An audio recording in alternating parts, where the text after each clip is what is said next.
నేడు పులివెందులకు మాజీ CM YS Jaganmohan Reddy వెళ్లనున్నారు. 3 రోజుల పాటు పులివెందులో పర్యటించనున్నారు. ఇవాళ సాయంత్రం 4 గంటలకు క్యాంప్ కార్యాలయంలో ప్రజా దర్బార్ కార్యక్రమాన్ని నిర్వహించనున్నారు. మిగతా 2 రోజులు కార్యకర్తలతో, పార్టీ ముఖ్య నాయకులతో గడపనున్నారు.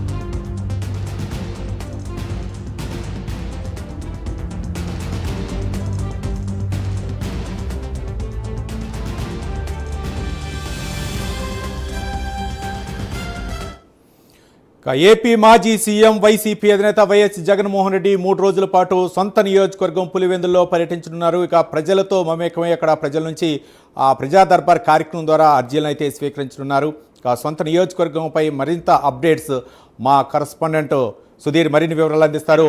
సుధీర్.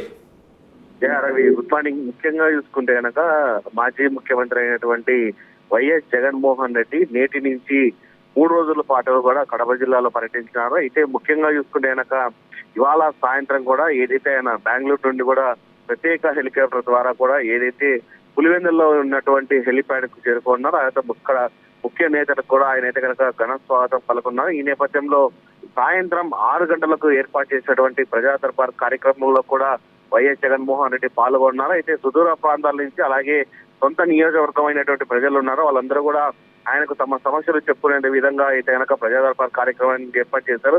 అయితే గతంలో మాదిరి కాకుండా ఈసారి ప్రజా దర్బార్ అయితే కనుక తోపాటలు లేకుండా కూడా పూర్తి స్థాయిలో సజావుగా జరిగేందుకు కూడా అక్కడ ఏర్పాటు చేశారని చెప్పుకోవచ్చు. అయితే రేపటి దినం ఉదయం దాదాపుగా 11 గంటల సమయంలో కూడా ఇటీవల కాలంతో కూడా అనారోగ్యంతో మరణించినటువంటి ఒక కుటుంబాన్ని పరామర్శ కూడా చేయనున్నారు. దానంతరం మధ్యాహ్నం ఇంటికి చేరుకున్న అనంతరం కూడా ముఖ్యమైనటువంటి కార్యకర్తలు ఎవరున్నారో అలాగే మాజీ ఎమ్మెల్యేలు, ప్రజెంట్ ఉన్నటువంటి ఎమ్మెల్యేలతో కూడా ఆయన భేటీ కానున్నారు. దాని తదనంతరం కూడా మళ్ళీ సాయంత్రం 6 గంటల సమయంలో కూడా ప్రజా దర్బార్ కార్యక్రమం నిర్వహిస్తారు. అలాగే 3వ రోజు ఉదయాన్నే 10 గంటలకు ఏదైతే పులివెందులో ఉన్నటువంటి హెలిప్యాడ్ చేరుకొని అక్కడి నుంచి కూడా ఆయన అయితే కనుక మరి మరొక తాడేపల్లికి కూడా వెళ్లే అవకాశాలు కూడా పెద్ద ఎత్తున కనపడుతున్నాయని మనం చెప్పుకోవచ్చు. Ravi, thank you Sudheer.